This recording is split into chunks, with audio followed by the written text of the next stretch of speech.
Bom, gente, então continuando a nossa revisão das obras literárias que caem na Unicamp 2021, a gente começa falando do romance A Falência, da Júlia Lopes de Almeida.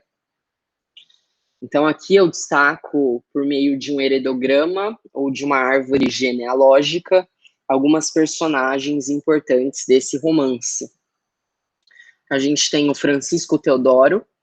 Ele é um português de origem que fez fortuna no comércio de café no Rio de Janeiro.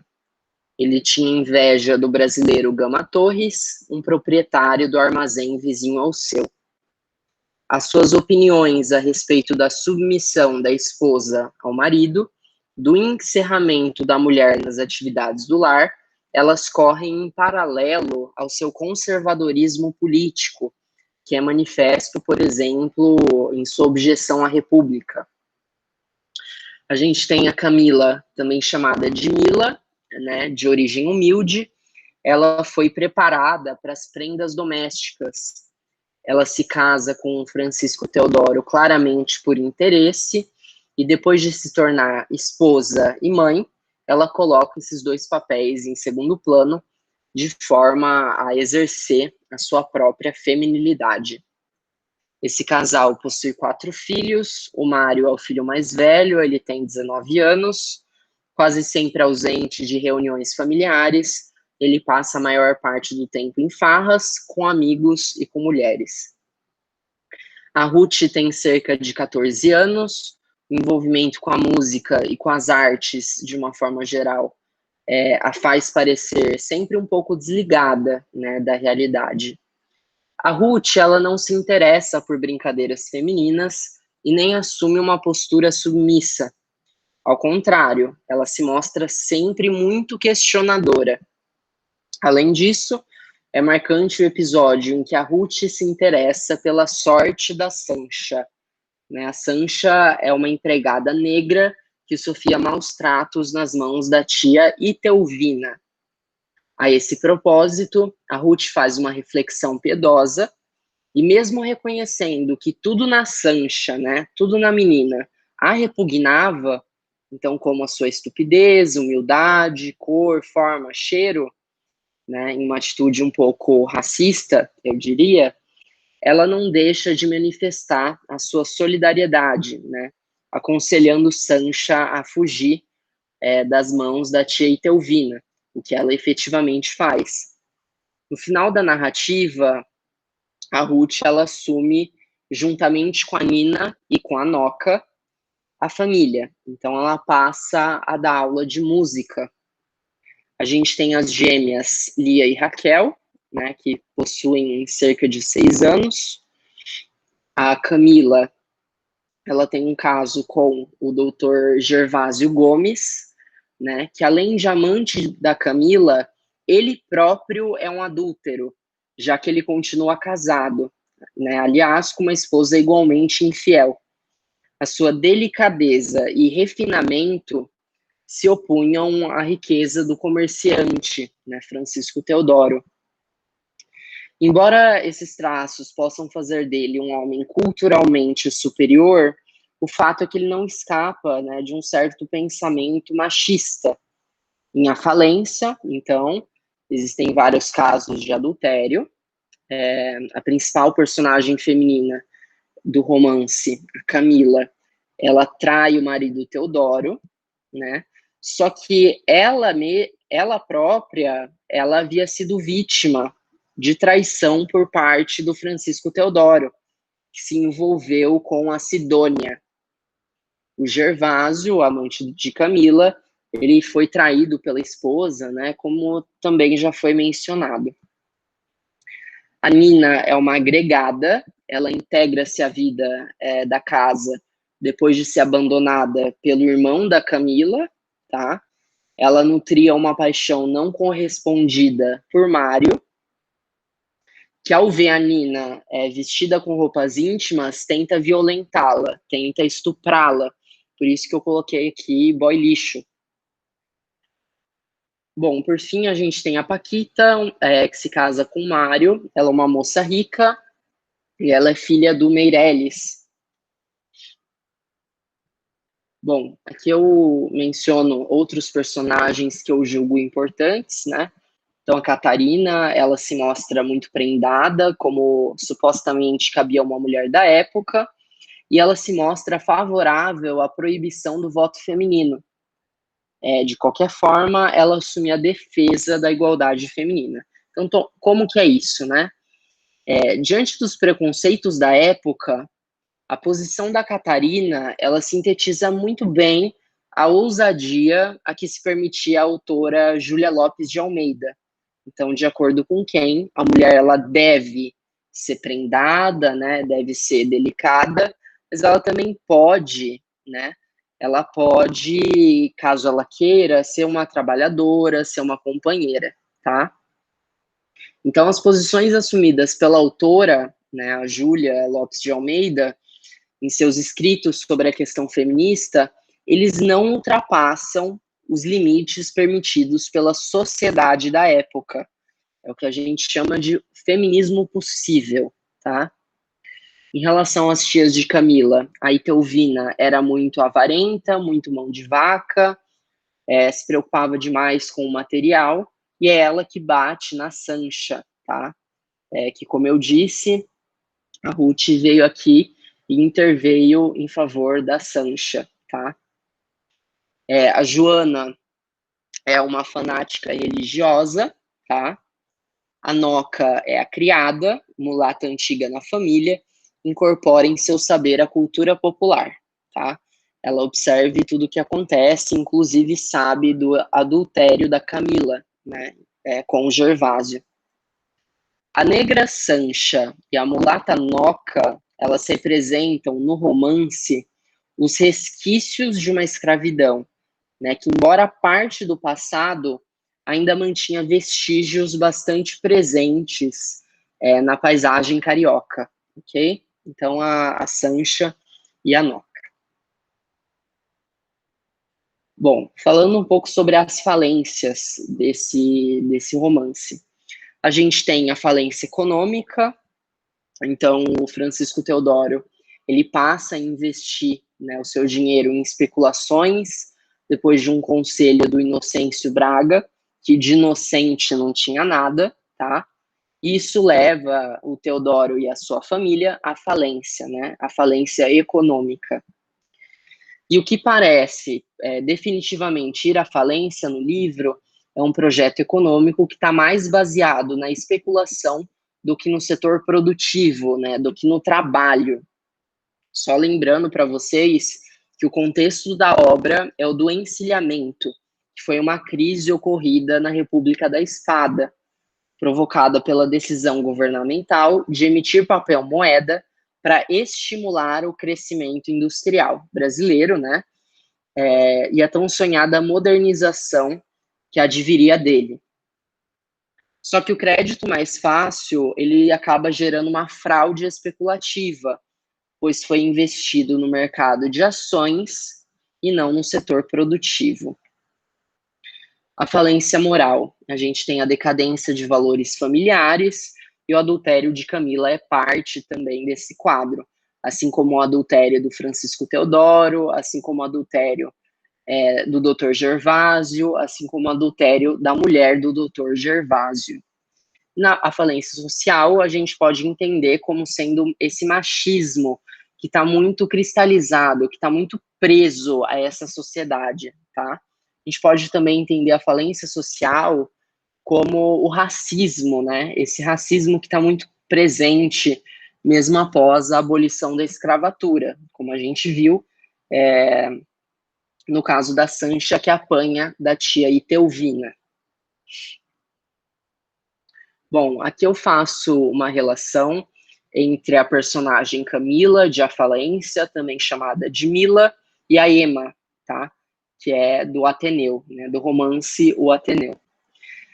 As duas, elas traem um marido conservador, tá? No caso da Camila, ela trai o Francisco Teodoro, e no caso da Ema, ela trai o diretor Aristarco, e elas se emancipam no final. Então, a Camila trai o seu marido com o Dr. Gervásio, e ao final ela participa de uma espécie de república, né, de mulheres fortes e trabalhadoras. Já a Ema, por sua vez, ela trai o marido com Crisóstomo, que era um professor do internato, e ela desaparece durante um incêndio no final do romance. Esse desaparecimento ele pode sim estar ligado a uma fuga com o professor, tá? Daí o sentido da sua emancipação no final. Outra relação possível é entre as obras O Espelho, O Ateneu e A Falência. As três obras elas se passam no Rio de Janeiro do século XIX, tá? O século XIX ele é marcado pelo Segundo Reinado, né? Pela Primeira República, pela vigência do ciclo do café, pela abolição da escravatura que ocorreu no final do século, tá? O Espelho, então, o tempo histórico do relato do Jacobina, ele não é apontado explicitamente, mas se pode inferir, tá, por meio do assunto e do contexto, que se passa em meados do século XIX, como já foi dito, que é um tempo em que a Guarda Nacional era muito prestigiada no âmbito social. Em relação ao Ateneu, os marcos temporais da trama do romance, eles não são explicitados, mas existem elementos suficientes para determinar o tempo da ação, que seria o final, né, do Segundo Reinado. O romance, ele dialoga intensamente com a dissolução da monarquia brasileira, e é interessante observar ainda que a figura da princesa Isabel, que está mostrada na imagem, ela aparece em uma cena, em uma cerimônia, aliás, do Ateneu. Já quanto à Falência, a ação do romance se passa também, né, no Rio de Janeiro, final do século XIX. Então, estou falando, tá, principalmente de 1891, da passagem desse século para o século XX, quando o país ele atravessava uma crise tanto política quanto econômica, né? Lembrando que nessa época houve a passagem do governo do Deodoro da Fonseca para o Floriano Peixoto. Naquela época, a economia brasileira era dominada pelo café, tá? E é interessante também a gente lembrar, no caso da falência, do encilhamento, tá? O que foi o encilhamento? Foi uma crise que ocorreu na República da Espada, tá? Eu também coloquei, né, que as obras possuem características do realismo-naturalismo, tá? Então, principalmente a crítica social, a abordagem de temas contemporâneos, ausência de um herói, preocupação formal, determinismo também, tá? Lembrando que o determinismo está mais presente nos romances, né? Ou seja, em O Ateneu e na Falência. E é importante nos lembrarmos de algumas limitações, né, dessas relações estabelecidas entre as três obras. O Ateneu, por exemplo, ele possui, além das características realistas naturalistas, traços expressionistas, impressionistas e alguns poucos traços parnasianos. O Ateneu ele também possui um foco narrativo em primeira pessoa, o que difere do típico narrador, né, em terceira pessoa do realismo-naturalismo. Agora, sobre o Marinheiro, do Fernando Pessoa. Bom, desde a abertura do drama, deparamos-nos com um quadro único e inalterável, sem referência histórica, tá? Isso permite dizer que o Marinheiro, ele é um drama imemorial, tá? Ele não possui período histórico, ok? O leitor, ele entra em contato com três veladoras que não são nomeadas ou descritas e mal se distinguem entre si. Então, uma veladora, né, acaba se confundindo com a outra. Um cenário fixo, que é um quarto de um castelo antigo, vazado por uma janela estreita e voltada para o mar. As personagens que sempre ficam imóveis, tá? A gente já vai ver qual que é o nome disso. Elas conversam até o amanhecer, tá? Esse texto ele não foi escrito para ser encenado. Tanto é verdade que o Pessoa ele procurou publicá-lo numa revista, né, na Orfeu, sem cogitar a montagem e considerando esse texto como um poema dramático, tá? Valendo-se de uma concepção dramática já em uso na segunda metade do século XIX, o Pessoa define esse drama, né, esse teatro, como um drama estático, tá? O teatro estático, ele é caracterizado não só pela ausência de movimento das personagens em cena, como também pela falta de conflito, tá? As suas características também permitem uma identificação com o teatro simbolista dos anos 1890, no qual os diálogos não são senão intervalos, né, que preparam o leitor para as pausas e para os longos silêncios, em que a encenação ela possui um forte apelo simbólico.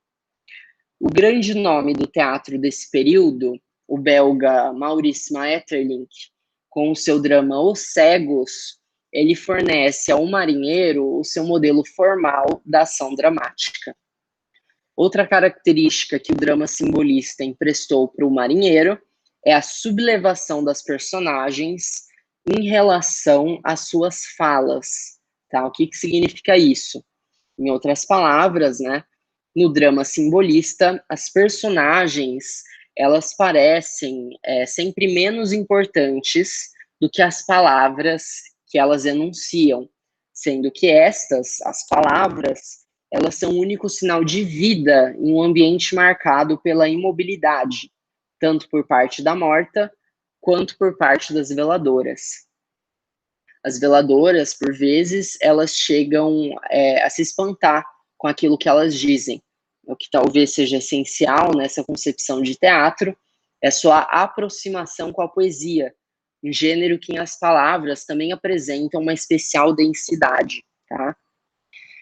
A valorização das pausas, então, já comentei, né? Marcadas por repetidas reticências. E o ambiente da peça, ele é tipicamente simbolista, ou seja, ele é bem isolado do mundo exterior, né? Tanto é verdade que o quarto só se comunica com ele, com o mundo exterior, através de uma única janela. Aqui eu coloquei um esqueminha para vocês entenderem o que se passa nessa peça de teatro, tá? Então, existe um quarto circular em um castelo antigo, lembrando que não há referência histórica, então a gente pode dizer que se trata de um drama imemorial.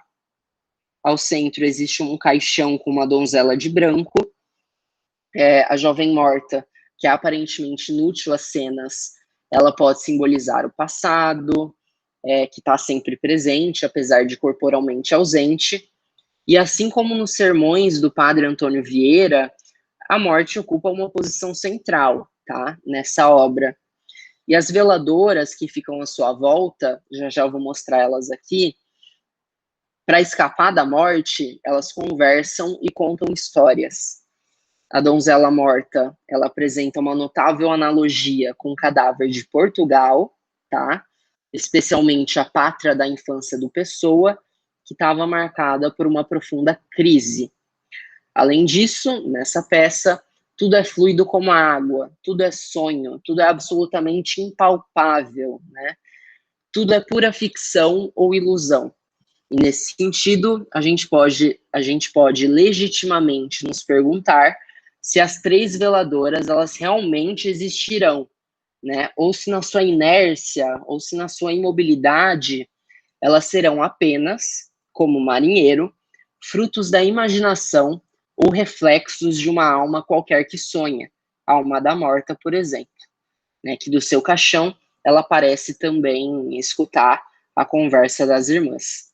Será que a morta, ela tá mesmo morta, né? Ou será que ela apenas sonha repousada num caixão? A imobilidade que a caracteriza não é a mesma que caracteriza as veladoras, tá? Bom, então, prosseguindo, temos 4 tochas aos cantos, né?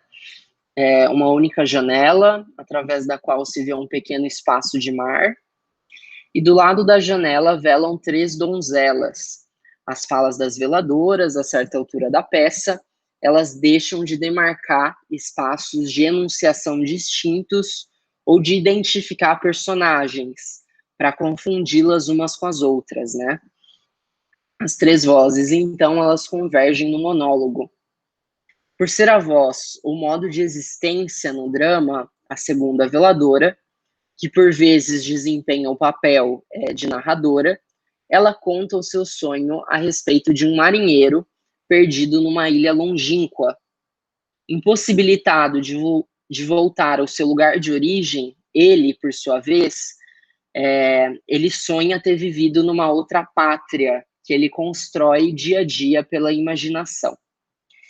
Em um dia de muita chuva, cansado de sonhar, ele quer se lembrar da pátria verdadeira, da meninice que teve, né, ou seja, da infância. Então isso lhe parece impossível, nada vem à sua cabeça.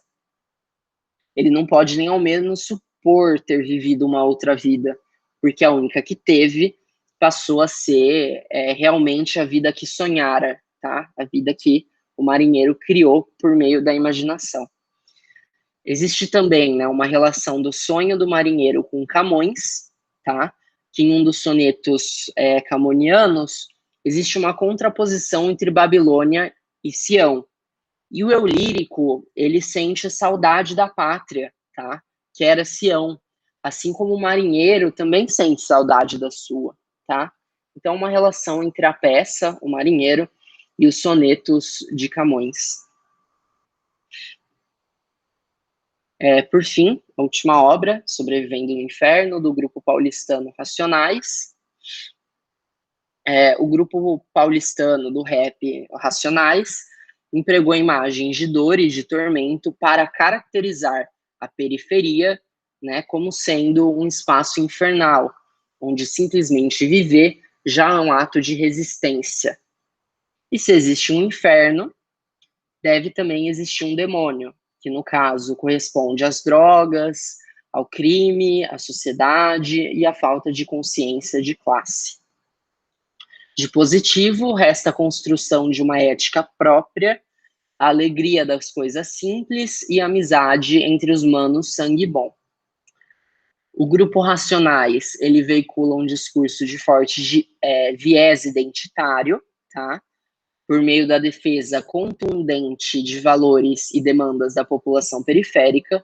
Então, é a construção de um nós, que é predominantemente negro, pobre, oprimido, diante de um eles, que é predominantemente branco, rico e opressor, tá? O álbum Sobrevivendo no Inferno, que foi lançado em 1997, ele concretiza com um grande valor estético essas intenções de engajamento social, tá? E o que não deixa de ser uma atitude de conscientização política. Nos discos anteriores, o Racionais ele colocava-se como portador de uma verdade que deveria ser conhecida e aceita por seus companheiros da quebrada. O grupo adotava com uma certa frequência uma atitude sapiencial, né? Uma atitude de quem sabe, um saber feito de experiência que justificava um certo tom professoral, né? Tom de professor. E essa atitude não foi completamente abandonada, né, no álbum Sobrevivendo no Inferno. Só que o álbum, ele adota, sim, uma maior diversidade de vozes, tá? Que instaura pontos de vista diferentes, só que todos ligados à visão periférica, acerca da experiência de viver em meio à pobreza e à violência. Então, o álbum ele foi erroneamente acusado de incitação à violência, de apologia ao crime, tá? E por que erroneamente? Porque todas as narrativas do álbum, elas mostram que a opção pela bandidagem leva sempre à morte precoce, ao desespero e à dor. Que outras características? Então, a obra ela apresenta uma visão complexa da criminalidade. O bandido, ele não é exatamente o oposto do cidadão de vida virtuosa, obediente aos padrões da ética religiosa e econômica. O bandido, ele tem outra ética, tá? Então, é isso que a gente entende por visão complexa sobre a criminalidade. A psicanalista Maria Rita Kell, ela notou nos raps do Racionais a constituição de uma fala coletiva. Os rappers, eles se colocam exatamente no mesmo nível do público destinatário da mensagem.